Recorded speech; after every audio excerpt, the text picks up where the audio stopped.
Assalamualaikum and a very good day. Today we're going to continue our dynamics lesson. We are still in chapter 3, that is particle kinetics, and we are talking about the work and energy method. So for today's lesson, we are going to continue with the principle of work and energy. In the previous class, we've talked about the kinetic energy as well as the work of several forces. Basically, the work is done when the displacement of the particle is in the same direction as the direction of the force. So today we are going to combine both the work as well as the kinetic energy to solve some problems, related problems, and this combination of this kinetic energy and the work done is known as the principle of work and energy. So let's go with the slides. The outcomes for today's lesson is for you to be able to derive and understand the principle of work and energy, and then we're going to use the principle of work and energy to solve some related problems. And also when there are more than one particles involved in the problem, so we are going to see how can we solve the problems involving a system of particles using the same principle of work and energy. So let's look at this movement of the particle from position 1 to position 2. So basically, as we have explained in the previous class, the force in normal axis Fn is not going to do any work because there is no displacement of the particle in the direction of the normal axis. But however, the force in the tangential axis is the one that is doing work, because the movement of the particle is in the same direction as the tangential axis. So basically, Fn, or sum of Fn, the sum of all work done in the normal axis, is not doing any work because there is no displacement in the n-axis, and we know that Ft, or the sum of forces in tangential axis, is equal to the mass times At, the acceleration in tangential axis. And we also know from kinematics that At is equal to V dV over ds. So if we do some rearrangement to this equation, then we can integrate both sides. That is, we bring ds to the left hand side, so we have Ft ds equals to mv dv. Okay, we have this equation from Ft equals to mat, and we know that At is v dv over ds. So we do some rearrangement, we get this, and when we differentiate, this is what we have. So we have the integration from S1 to S2. S1 and S2 is basically the initial position of the particle. S2 is the final position of the particle. Okay, the integration from S1 to S2 Ft ds is equal to half mv2 square minus half mv1 square. Right. So from the previous class, we know that half mv square is the kinetic energy. So what we have here is basically on the left hand side is when you integrate Ft ds, what you will get is F times the displacement S. So force times displacement is the work done. So basically from S1 to S2, on the left hand side, what it means is the work done to move from position 1 to position 2. On the right hand side is the kinetic energies. So what does it mean, half mv2 square minus half mv1 square? We can do some rearrangement. Half mv1 square is basically the initial kinetic energy. We can bring this to the left hand side and it becomes positive, half mv1 square, or we can write it as T1, that is the initial kinetic energy. On the right hand side, what's left is half mv2 square, that is the final kinetic energy, or we can write it as T2. And what we have from the integration is basically the total work done to move from position 1 to position 2. So what you are seeing here, T1 plus sum of U1 to 2 equals to T2. This is called the principle of work and energy. And in words, you can say that the principle of work and energy says that the initial kinetic energy plus the total work done to move from position 1 to position 2 is equal to the final kinetic energy. Okay, let's look at an example. The spring is placed between the wall and 10 kg block. So we have a block, we have a spring in between the block and the wall. So the block is subjected to a force of 500 Newton exerted in an angle, okay? And there is a small triangle given there to show the angle.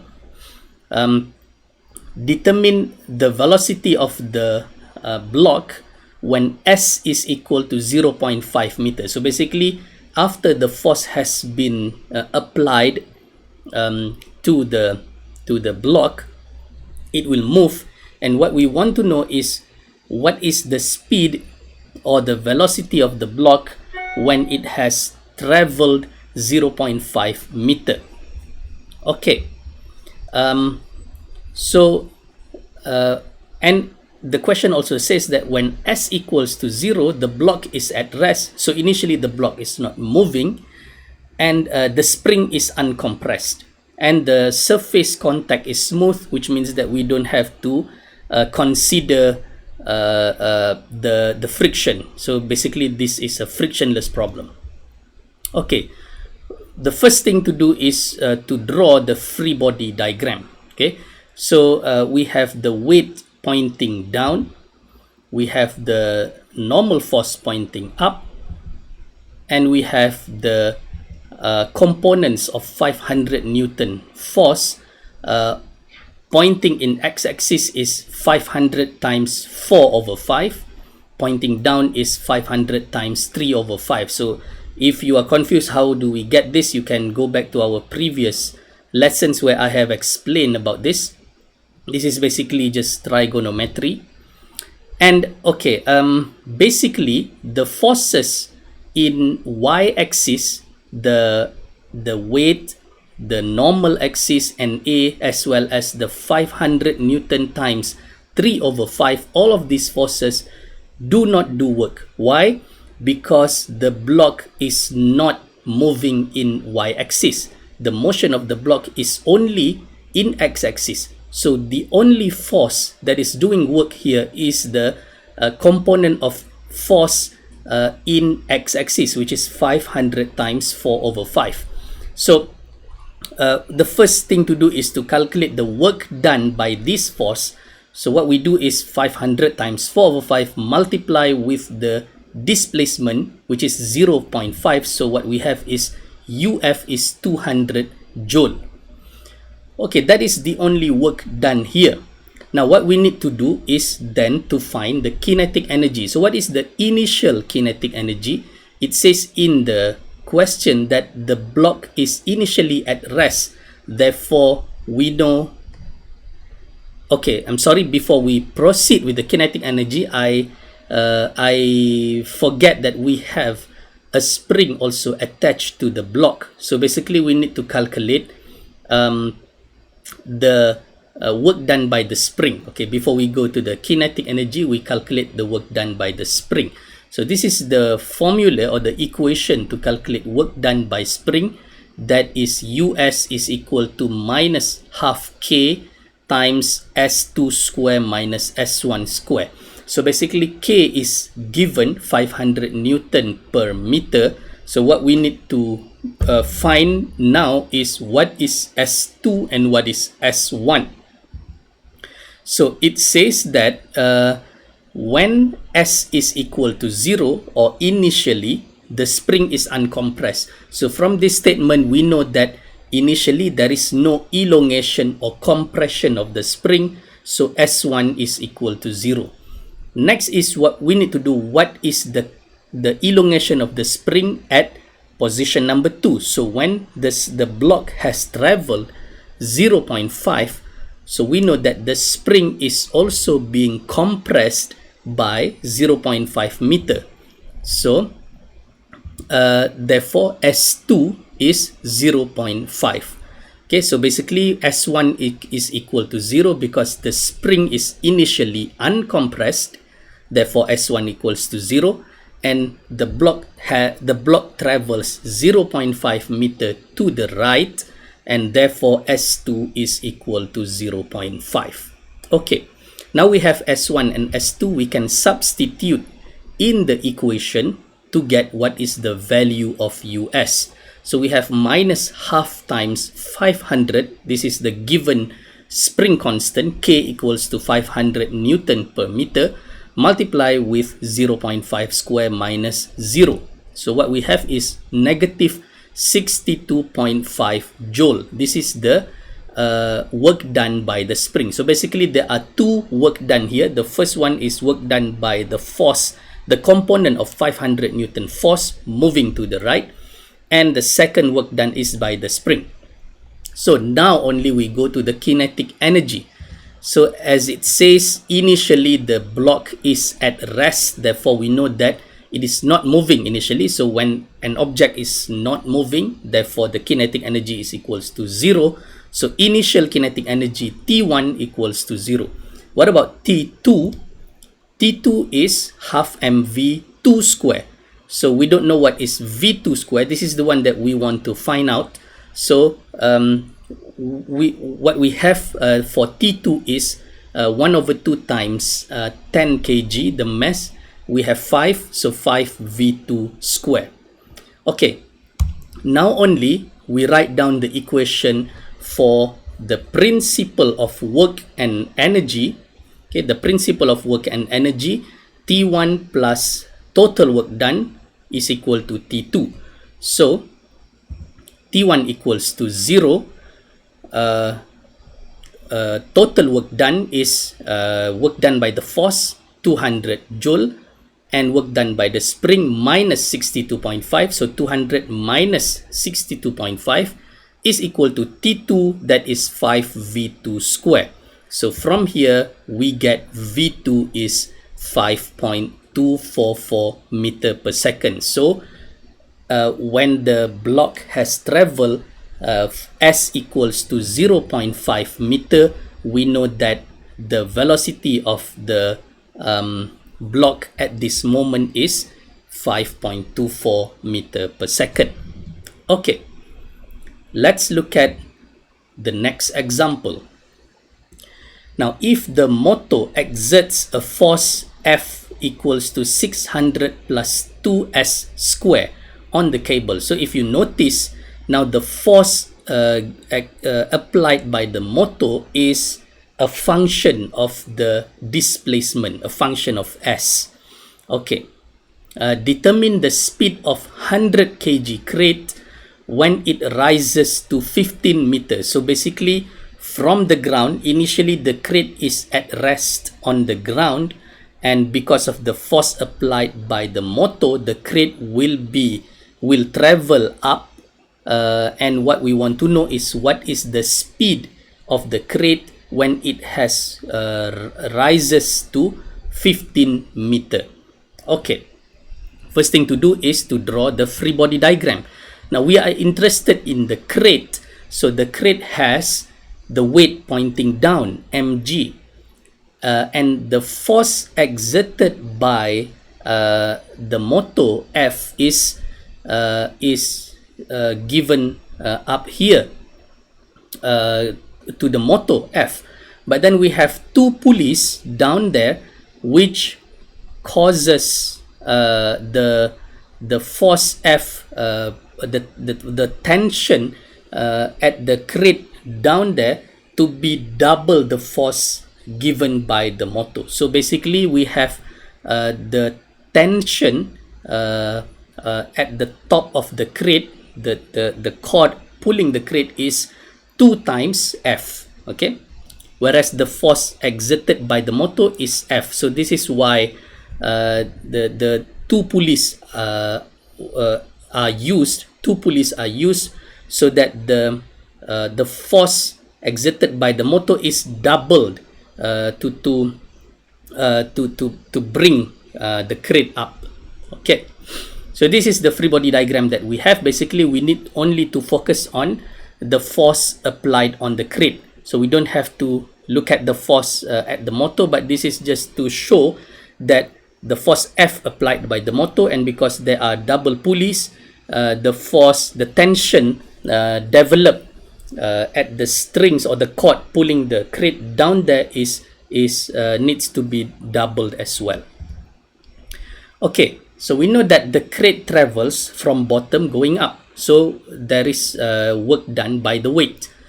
So UW is minus W times delta Y. So we need to know what is delta Y here. So basically the crate travels from the ground going up 15 meters. So delta Y is definitely 15 meters, and it is positive because it is going up. So when delta Y is positive, we're gonna have a negative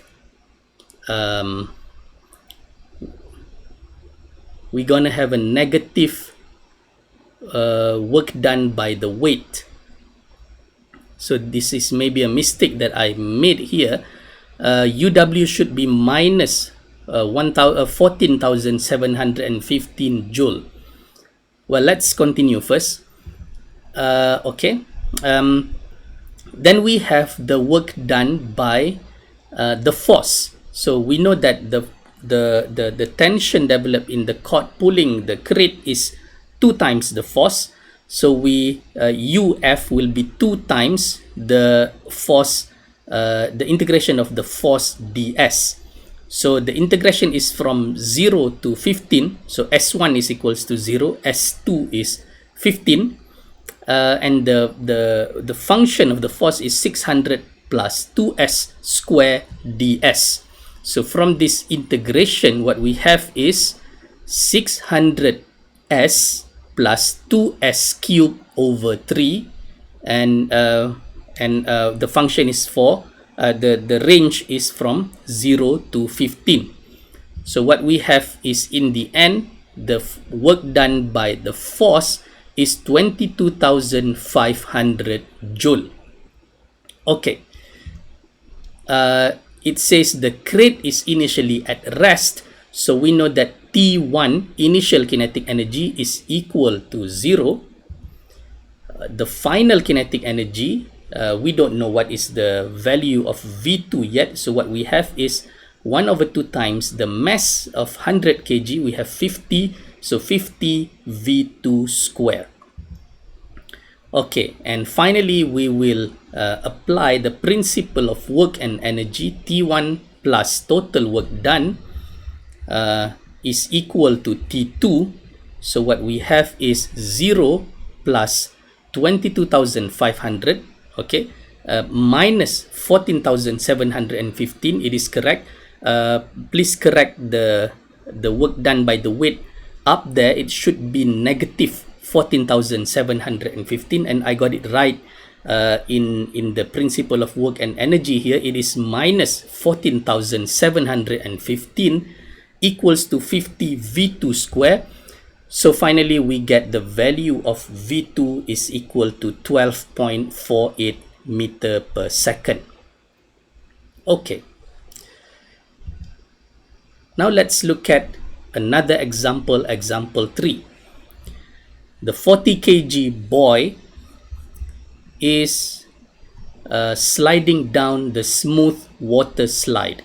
So if he starts from rest at A, determine his speed when he reached B and the normal reaction the slides exert on the boy at position B. Okay, so first thing first, we need to draw the free body diagram of the boy. So throughout its motion, we can draw the free body diagram like this. So basically this is moving along a curved path, so we can use the normal and tangential axis to represent the free body diagram of this boy. So at along the motion, there will be normal force acting on the boy, okay, and also there will be a weight pointing down. So we know that the normal force, which is acting in the normal axis, is not doing any work because there is no displacement in normal axis. The only displacement of the boy is in the tangential axis, but there is no force acting in the tangential axis. What we have is only the weight. So definitely there will be the work done by the weight.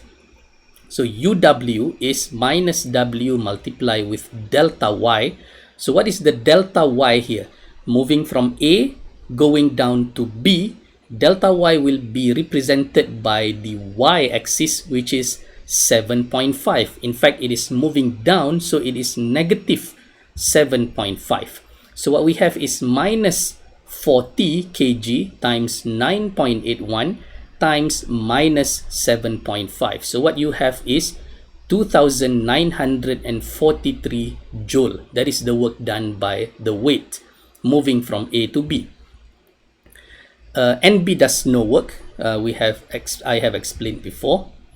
And there are no more work done. So we move to the kinetic energy of the boy. So initially the boy is at rest. So T1 equals to 0 and T2 is half mv2 square. The boy is 40 kg, so we have half of 40 kg, 20 v2 square. So by using the principle of work and energy, we can then determine the velocity of the boy as he reached point B, that is equal to 12.13 meter per second. Okay, but the question also asks what is the normal reaction at position B. So how do we solve this? We need to go back to chapter 2. That is the force and acceleration. So we need to draw the free body diagram of the boy at position B. So basically at position B, there will be the weight of the boy pointing down and the normal force of the boy pointing up. So we can then use the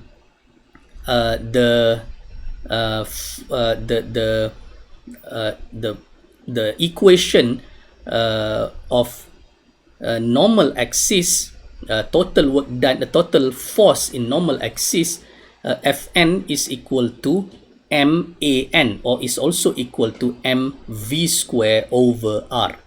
Okay, but what we don't know here is what is the value of r. Okay, we have the value of V2, that is 12.13. This is the one that we have calculated before, but we need to know what is the value of r. So r is basically equivalent to rho. So rho, we have learned in the previous chapter that if we have the function of the path, we can determine the value of rho, that is equal to r. So the formula is 1 plus dy dx square to the power of 3 over 2 divided by d2y over dx square. So basically we have y here is equals to 0.075x square. Therefore dy dx is 2 times 0.075x, which is 0.15x, and d2y over dx square is therefore 0.15. Okay, so when we have all this, we can substitute the value, and at x equals to 0, because when the boy is at point B, x is equal to 0. So we have x in the equation here. So we substitute 0 we substitute 0 for x. So we have rho is equal to 6.667 meter. Then only we can complete the equation for forces in normal axis, and B minus the weight 40 times 9.81 is equal to mv square over r, that is 40 times 12.13 square divided by 6.667. Then we have the normal force at this at point B. Normal force exerted to the boy at point B is 1275 Newton.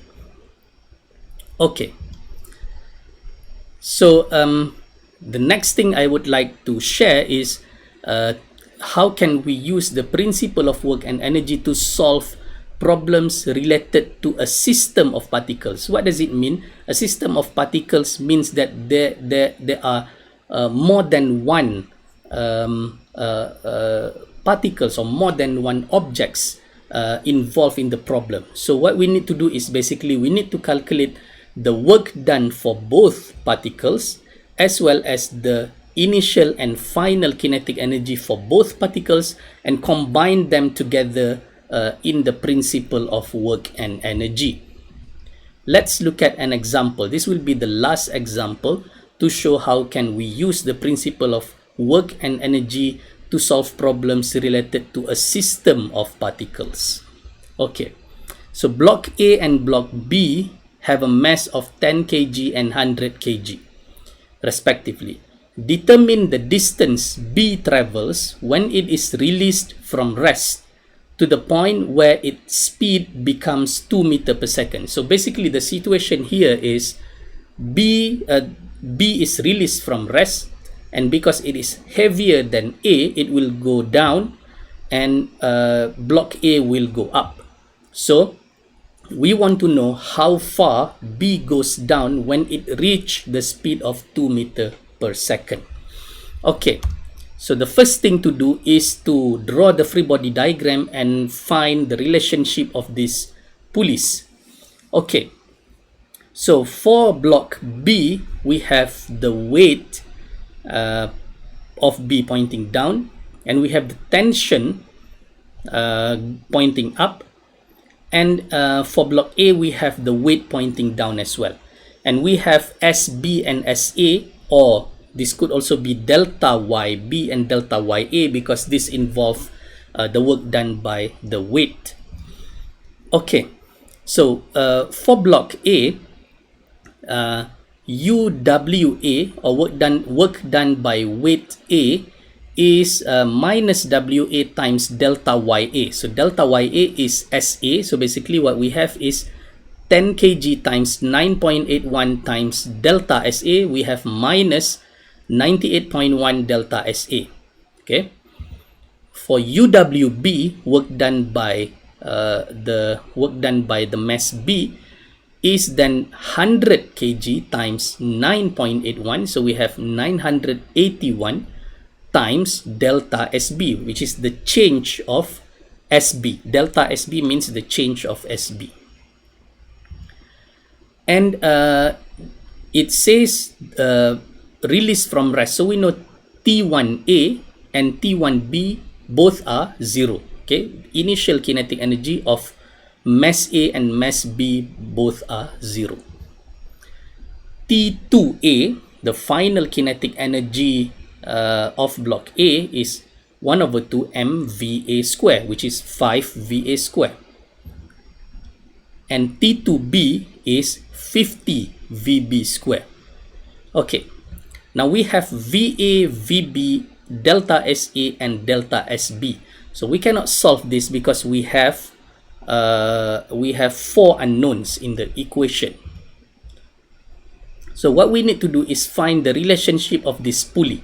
So by looking at this pulley, we know that the total length of the cord is equal to SA plus 4 SB. So if you count, there are 4 SBs connected to the pulleys, and there is 1 SA.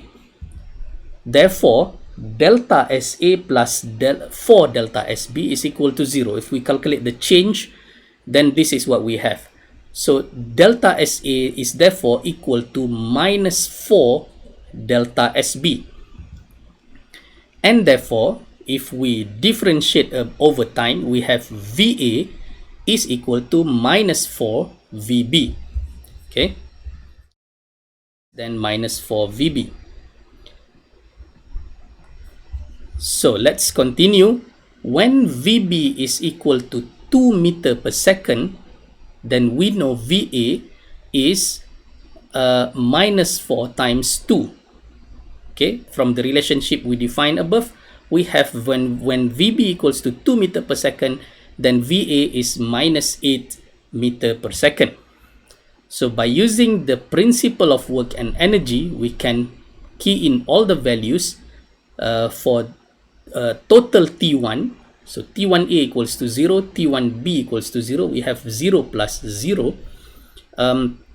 UW A is minus 98.1 delta SA. So we will change this to delta SB, because what we are interested in is what is the value of SB. So we know that delta SA is minus 4 delta SB. So we will substitute minus 4 delta SB there, minus 981 delta SB. Okay, equals to the final kinetic energy. VA we have calculated minus 8, so we have 5 times minus 8 square plus 50 times 2 square. This is for mass B.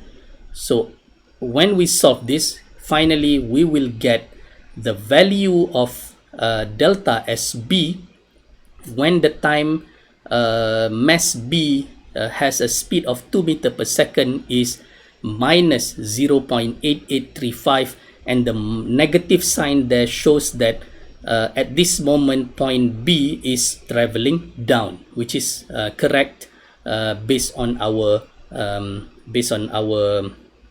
observe. Okay, so